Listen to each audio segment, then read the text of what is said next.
Hey everyone, it's Tuesday here at Digital Charcuterie, and that means it is Super Tuesday. We're going to talk all things superheroes. My name is James Razile. Thanks so much for welcoming me into your day today. Probably not just your home, but in your car or wherever you are watching. Please give us a like and subscribe if you like superhero movies.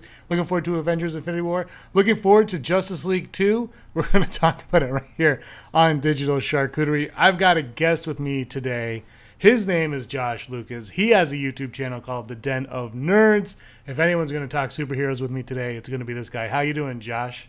I'm doing pretty well, man. Always excited to talk superheroes. And just for everyone, look, if you've never seen this channel before, Digital Charcuterie is the best YouTube channel on the planet. And I save all of my very good insights for this channel. So unsubscribe to The Den of Nerds. Subscribe to Digital Charcuterie. I'm just kidding. Please don't do that.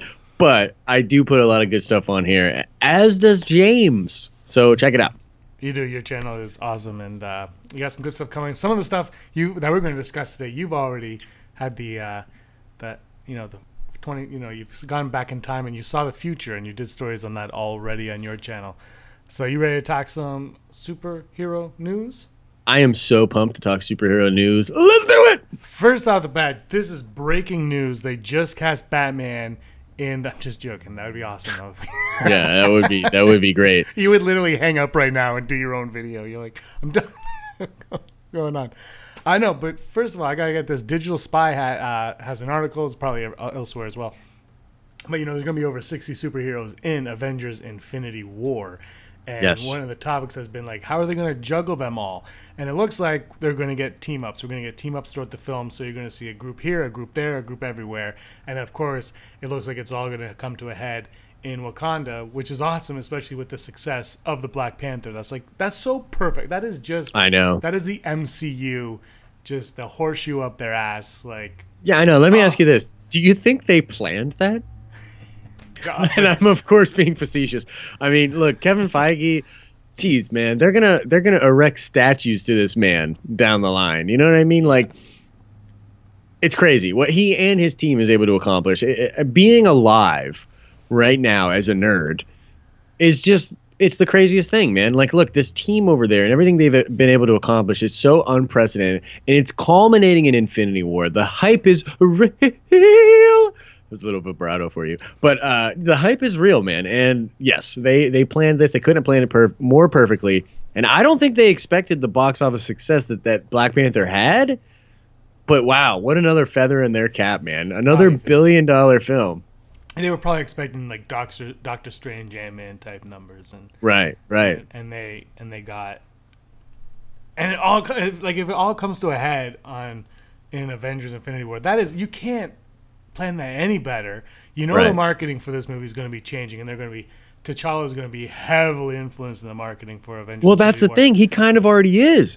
Wakanda, the first trailer is like a Cribs episode of Wakanda, except a bunch of people invading it, right? So, like, they already had it planned. It's like this.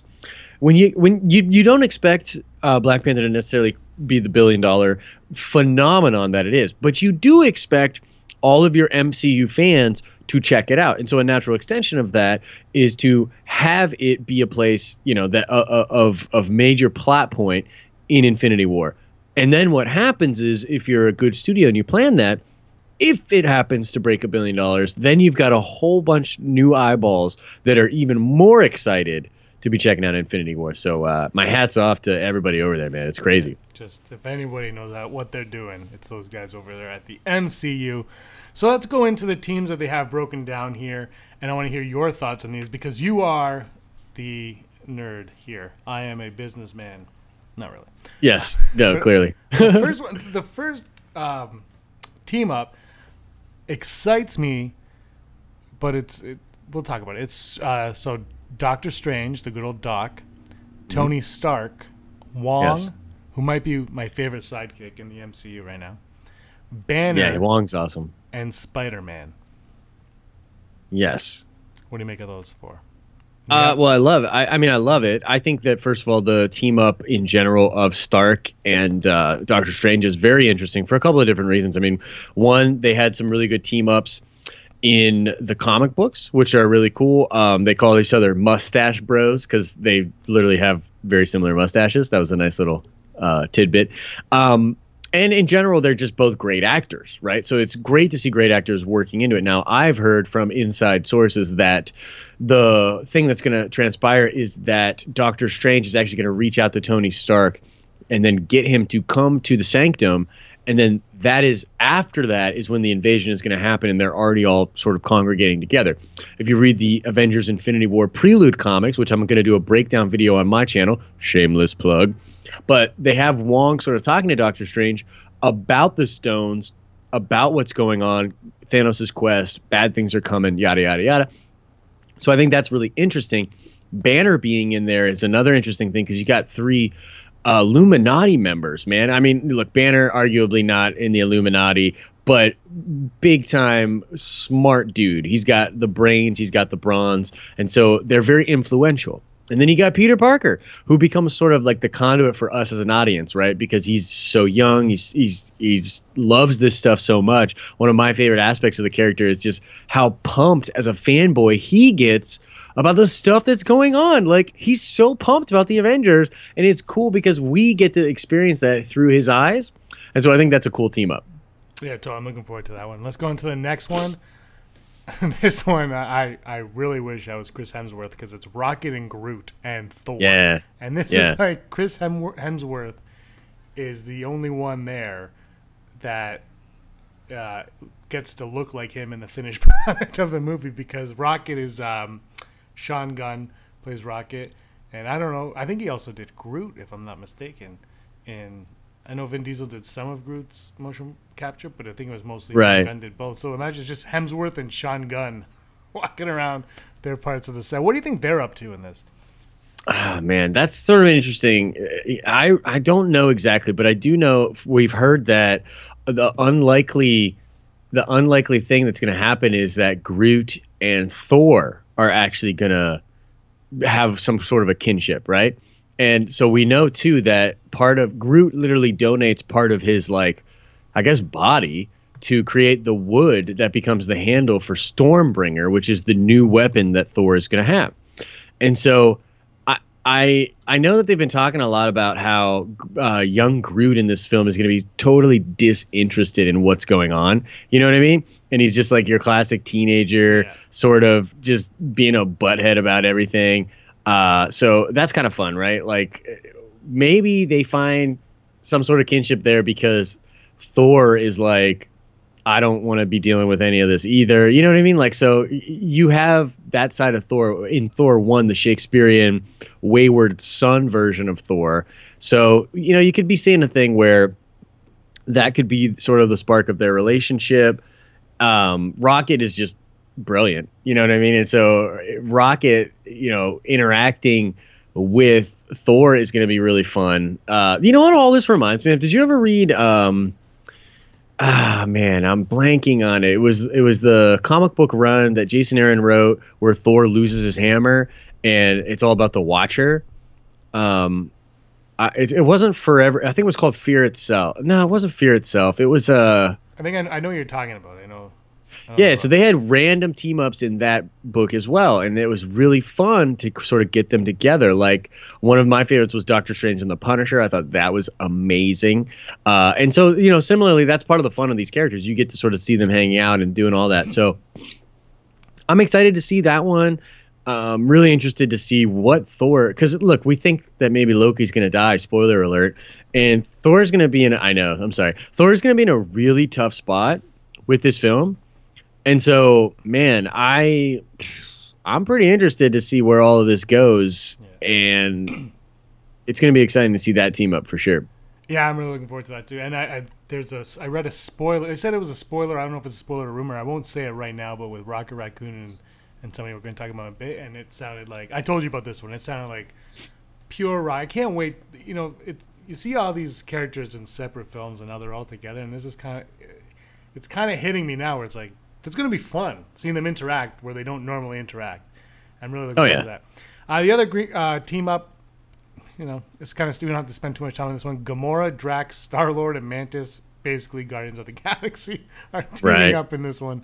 So nothing really there. I'm sure they're on a funky mission. Although to be totally fair about that, I am interested in seeing how Gamora and Nebula react to actually Thanos, to like not just like the little bits here and there, because they both were interacting with him in the first Guardians movie, but now that he's on the warpath, now that he's like actually super involved with things, it's going to be interesting to see how they react to that. Yeah, and the other thing too is we're going into the last group here, but Nebula's not on any of these teams.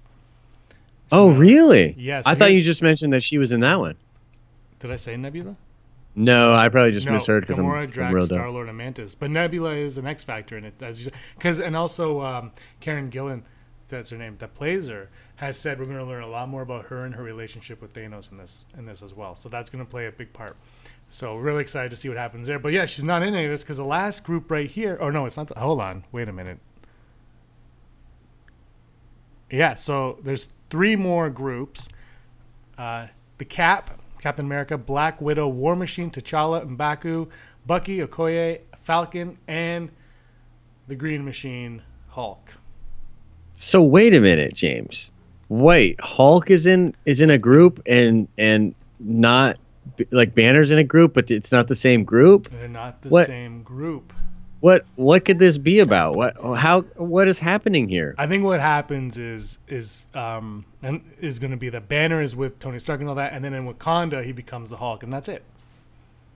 Oh, okay. Well, I disagree. I think there's something crazy happening. Well, you know the rumors. So you did a video on this a few months ago. So why don't you give a breakdown on what the possibility happening? Okay, guys. As Sam Jackson said in Jurassic Park, hold on to your butts.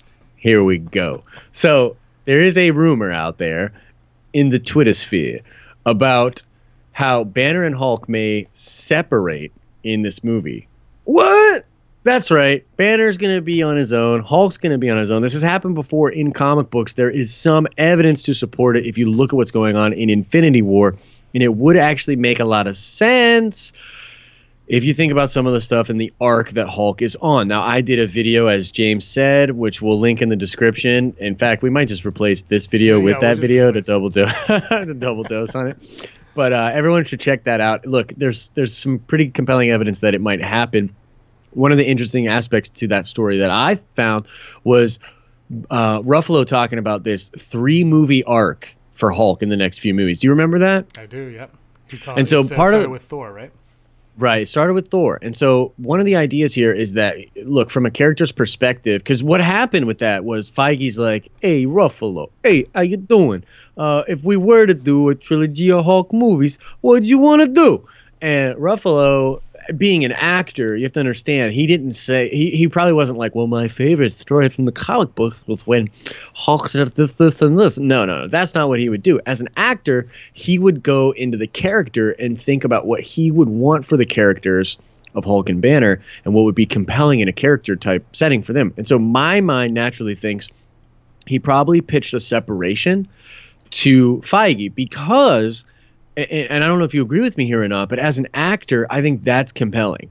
The idea of these two people that are bound becoming unbound and then sort of realizing that they do need to be together and resolving that. From an actor's perspective, I think that's something that they would pitch. What do you think about that? Absolutely. And he knows that that a standalone Hulk movie is never going to happen because of the whole rights issues with Universal and apparently. Yeah, and he explained it to people, and it's such a terrible Mark Ruffalo not really knowing. Right? Have you seen the interviews of Mark Ruffalo? Like, was it from D23 where it's like him and Barry? Am I in trouble? Yeah, and he's like him and Cheadle, and he's just like, we all die, everyone died. Just in this one, no, I love that. Actually, I put that interview, I think, into that video, to be completely honest.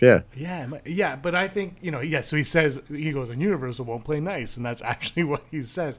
But I agree, that is, Dr. Jekyll and Mr. Hyde. You got to learn how to, the separation of the two, and you got to learn how to coexist together. I think dramatically that's something he would want to perform on screen, and it would make a compelling story as well, and give fans something that I think is, because I mean, how many times are you going to watch the Hulk just be like, I'm the Hulk, grow big, and then smash things? He knows people are going to get wise to that, and you're going to be like, well, we like Ruffalo, but this is... You're not Hulk's friend. You're only Banner's friend. So, So I think he's smart. He's wise enough to see that, and he's like, and it would be a great way for him to play. And of course, Feige is a genius, and we'll probably place him back on Wakanda because. Yeah, and by the way, too, one of the toys out there that's look, spoiler alert, guys. I'm sorry, hold on to your butts. Here we go. So, look, the Lego set, or actually, no, it was teasing a Lego set, and then there was another official action figure that came out talking about the Hulk in the Hulkbuster, and it's literally a toy set of a Hulk figure, the Hulkbuster armor around it, and then you can bust the Hulk out of the armor. And so people were like, "Well, what the hell's going on with that?" And I think part of it might be transportation. You see, the Hulk. He's one of those guys that even with a first class ticket has trouble in airplanes, right? He's just really smelly. People don't really want him around. Elbow room's a factor. And so imagine you just have this Hulkbuster armor that you could wrap Hulk around and then fly him to Wakanda. That would be a possible explanation for him going over there, right? Mm-hmm. But here's the other side of that, James. We do see Hulk in the trailer messing with the Hulkbuster armor, talking to Natasha. So did they just cut that weird, or does Hulk end up going over there anyway? He's going to Wakanda. But is it Banner and Hulk, or is it just Hulk? Yeah, that's the question. From this team up, I would suggest it's just Hulk, and then the third movie, which I think it's the next Avengers movie, right? Is the third movie in the Hulk trilogy, which is yes, that's where he finds his love. Yeah. So that would be the one where that one would start with them being separate entities, and then they would coexist somewhere along the lines in that one. I would say so, yeah. When does that come out? Tomorrow? I think it's tomorrow, yeah. Yeah, it doesn't matter. It's going to be moved up a week. Yep. So it was, wait, what? Last week? No! They did it because they were afraid of Solo. Right? Or that Deadpool 2 stinker of a movie, man. Are you hearing the reports about that? I couldn't hear you. I knocked my earplug out of my ear. Deadpool 2. It's apparently terrible.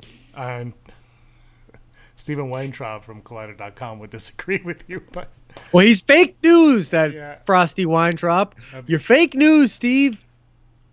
This is definitely going to get replaced with the other video, but the Hulk has the ability to tell a very compelling story, and I'm glad that they're finally figuring it out. Although I do enjoy The Incredible Hulk with Edward Norton. The first Hulk movie by Ang Lee was I saw that on my birthday. At like midnight, the midnight screening on my birthday, and I think I cried. Tears of joy? Tears of, what did you do? What did you do? Look, I actually don't hate that movie. There's some cool stuff. I like Ang Lee a lot as a director. I think that movie was incorrectly titled, though. It should have been called Brokeback Hulk, and it would have made a lot more sense. It should have been called, oh, good God. So the other two, so anyway, the idea is that the Hulk could split up, and then in the third movie we'll come back together, and that's very exciting. But what happens to Banner when Hulk's in Wakanda? Does Banner just is it just Ruffalo in a leotard for the last half of the movie? Is that what we're going to get to see? That'd be fantastic. I would assume, you know what I think though? I think honestly, if let's say, what if Shuri is over in the Avengers Tower and like Wakanda and sort of like T'Challa has purchased that, because that's like a rumor out there, right? And so Banner could be working with Shuri, because Shuri, here's the thing, like geniuses come in different like flavors, right? And so one of the interesting aspects of the Marvel geniuses, because this is something that, like, you know, being a big nerd, you look into in the comics, is like Tony Stark's the best builder, right? When it comes to like gamma and radiation and maybe even biology, Banner is the guy. But really, like when it comes to like cellular stuff, mutations, you're either talking to Xavier or Reed Richards. And so like I love that idea. I love that even though they're all really, really smart and capable, that they have their areas of speciality that make them an asset in a particular situation. And so I think Shuri is an inventor. She's very much like Stark, very similar to Stark.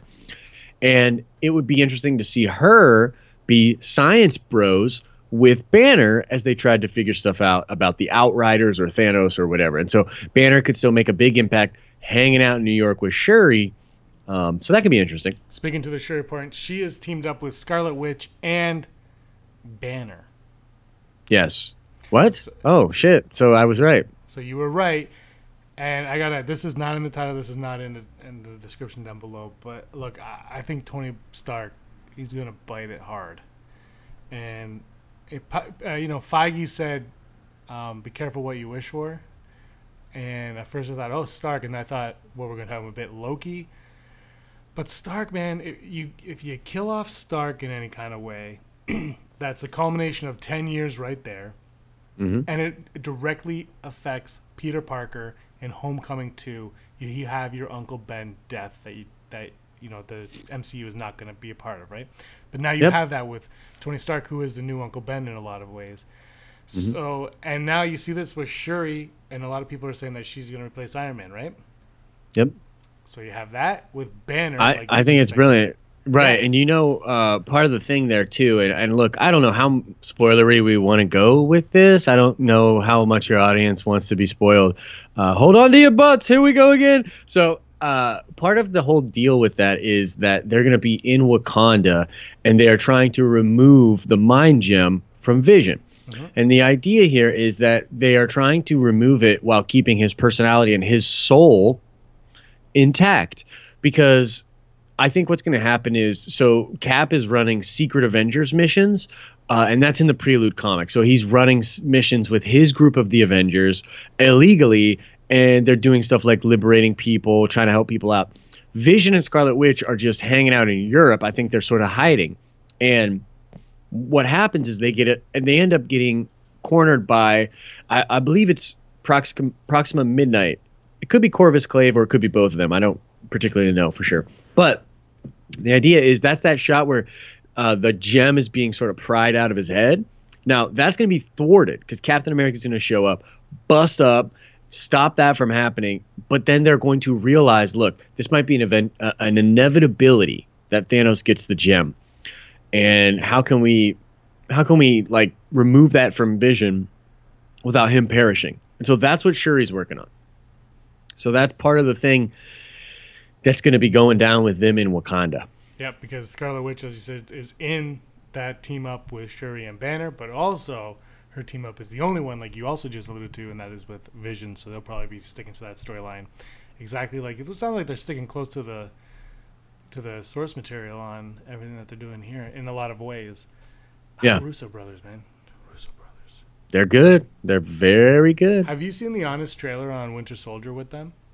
No. So they do.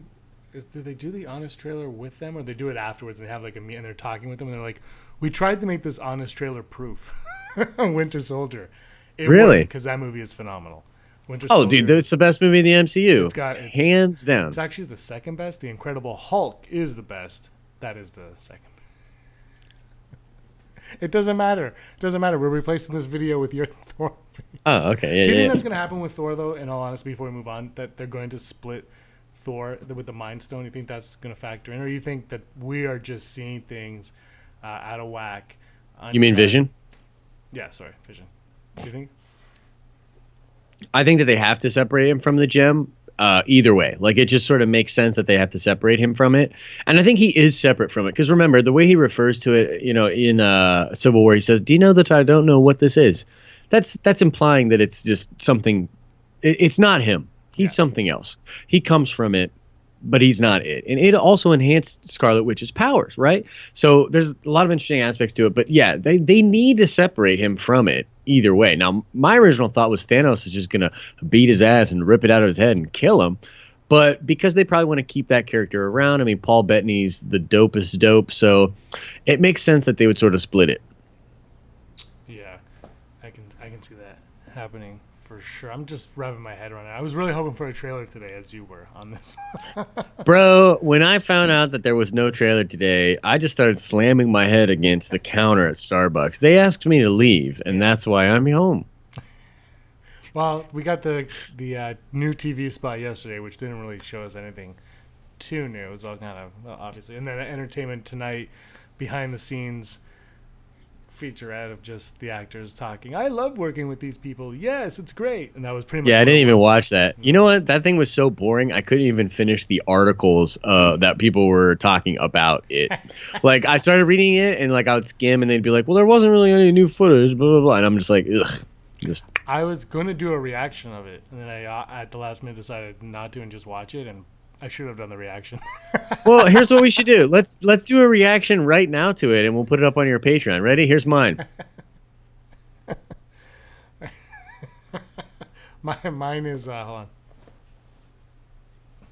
I just left. That's how I felt. Let's go into our last little bit. And none of these groups, obviously Nebula is not, but also Loki is not a part of this. And Loki is a big player in the MCU. Everyone loves Tom Hiddleston. I'm watching a show called Wallander right now on Netflix. It's not everybody. Taylor Swift does not. Oh, okay.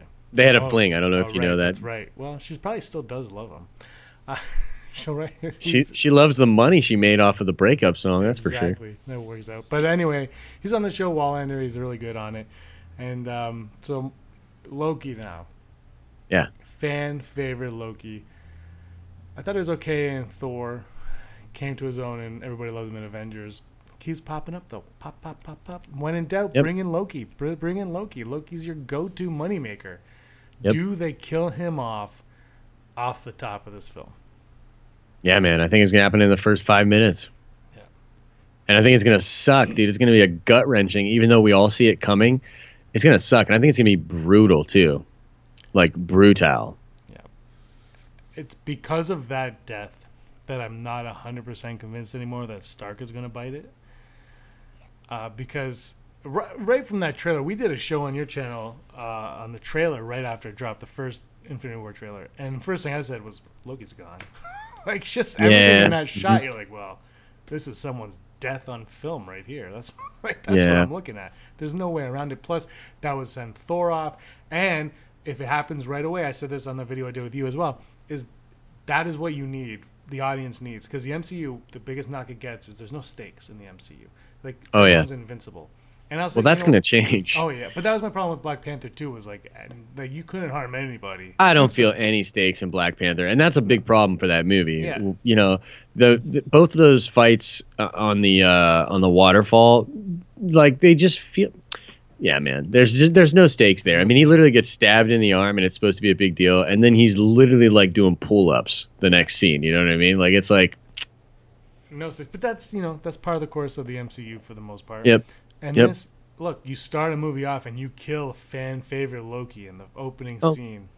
Oh, yeah. All of a sudden, we're going to be sitting there like, well, all bets are... Imagine if they killed Stark right after that. Then you're really like, I don't know what's happening next. But anyway, Stark aside, if they kill off Loki right away, that paves the way for the rest of the film for all of us to feel pain, for us to know that the stakes are high, that this one means it and something is going to happen. Because Loki's died already.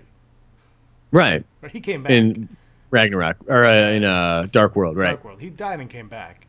Yeah. And had a pretty plushy little gig there too, as Odin. Yeah. So you don't want to kill him off again unless he's dead. Right. Yeah. I mean, I think he's gone for good. They might revisit him in Avengers 4 because it looks like they're going through time or maybe messing with reality or doing something weird. So we might get him in the next movie, but like not really. You know what I mean? Like I think as far as the continuity is concerned, he is gone. But yeah, I mean, you sort of echoed everything that I believe. It's, the stakes, we need it. He's a fan favorite. It'll really affect people. Like, and what it'll do for Thor is going to be amazing, right?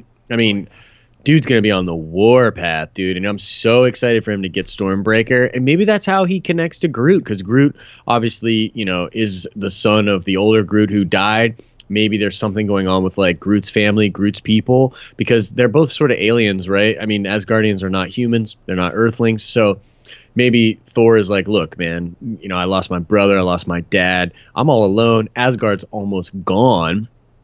And maybe that's something that resonates with Groot. You know what I mean? Maybe that's something that gets through his sort of teenage lackadaisicalness, right? Is like, yeah, me too. That could teenage Groot. Sorry. No, I'm super excited to see that. So that could be really cool, man. I'm with you though. I think it's a foregone conclusion. R.I.P. Loki. I'm okay with Loki going. I think it's time. He's been in enough movies. It's. Look, if this was a regular franchise, he would be gone anyway. You know what I mean? Like, that franchise would be over. Nobody would be coming back. But because it's the MCU, they're going to be making movies until the end of time, especially with Samuel L. Jackson, who is not who you think he is. But we won't talk about Hold on to your butts. We won't talk. You know that what that one is, right? Yeah, the Skrulls. No. What? I'm just joking. Yeah, I think that... Look, I'm excited for that movie coming up, too. The MCU, man, they can't do any wrong right now. And if you don't believe me, just look at the box office receipts for Black Panther.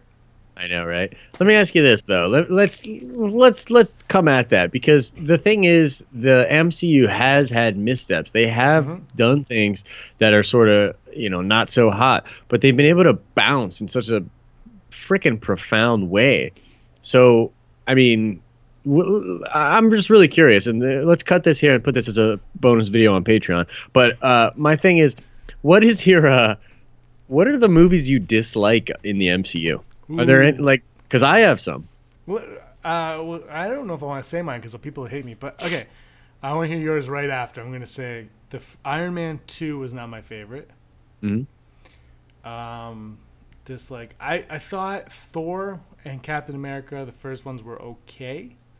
Mm-hmm. But the problem with Thor, though, is I saw it in 3D a week after I saw Pirates of the Caribbean 4 or 7, whatever it was, in 3D, and both of them had a shot behind like an out of focus branch in 3D, and there's nothing more annoying than an out of focus branch in your eye while watching a movie, and I learned that during both of those movies, so that ruined the movie for me a little bit. Honestly, I'm not huge on the first Avengers movie. No, that's fair. I'm the only one because it made $8 zillion. Yeah. Ah, man, there's so many of them, and like I said, I actually like the Incredible Hulk. But that one's not a big one. So those are mine though. Iron Man 2 is really the biggest that I can think of. What am I forgetting? The biggest misstep in the MCU for sure was Iron Man 2. I remember being overhyped for it. I was like, I convinced a friend to come. I'm like, there's no way it's not going to be good, man. Look at the first. It's going to be amazing. I'm sitting there. I was like, I'm sorry. We finished it. And yeah, but to their credit, that was them. That was Kevin Feige learning the ropes. He was figuring out how to make this universe work. And they stumbled at the very beginning. And I don't like and I like Civil War, but I'm not crazy about the Stark Captain America Bucky fight at the end. I thought that was too forced. Interesting. So Guardians 2 sucks. Hate it. See, I wouldn't say it sucks. It's not as good as the first one at all. And we talked about this last time you were on. The James Gunn didn't have the writer from the first one with him. It was him alone this time. Right. But he's so good, James. Let's just let him do whatever the hell he wants. But, I mean, look, it surprised everybody. Why not, right? Yeah, look, that movie sucks. Iron Man 2 is weak sauce, but it's at least entertaining. Iron Man 3 is, confusing as a movie. Now, it has sort of grown on me, but when I walked out of the theater of Iron Man 3, I was like, what the fuck? I really did not like that movie when I first saw it. Actually, I have a question for you on that movie. Yeah. The end montage voiceover when Tony Stark is all healed. Meaningless. Is that going to be in Avengers Infinity War? Dude, that's another thing. It's so meaningless. Yeah. In context. That whole movie was outside of the MCU almost. That was The Last Jedi of MCU. Yeah, well, Last Jedi is the next one for me in the MCU that I hate. So I don't like it. No, I'm just kidding. I love The Last Jedi. Love you, Ryan, my boy. By the way, digital copy has commentary on it. Nice. Okay, cool. So I'm not as heartbroken because I'm a little bit heartbroken that I have to purchase it today and have to purchase the Blu-ray. Come on, Disney. It has commentary, all the behind the scenes, all the documentary Jedi and the director. It has everything on it. It's stacked. But I can't physically throw it at a hater. So you can put it on your phone and throw your phone. It would hurt more than a DVD. Amen. Okay, so we're good on that. Let's see here. Thor 2, even though I kind of like it, is pretty weak. And even people thought Age of Ultron was sort of weak, right? And so there have been missteps in the MCU. It hasn't all been a gravy train, and they've learned, by doing. But then there have been other movies that sort of came out of nowhere that sort of elevated it, right? So like for me, Ant-Man. Yeah. Ant-Man is a movie that was it's so good. It's so good. And it shouldn't have been good. It shouldn't have been. By all rights, it should have been a disaster. And they pulled it together and made it really good. Thor Ragnarok.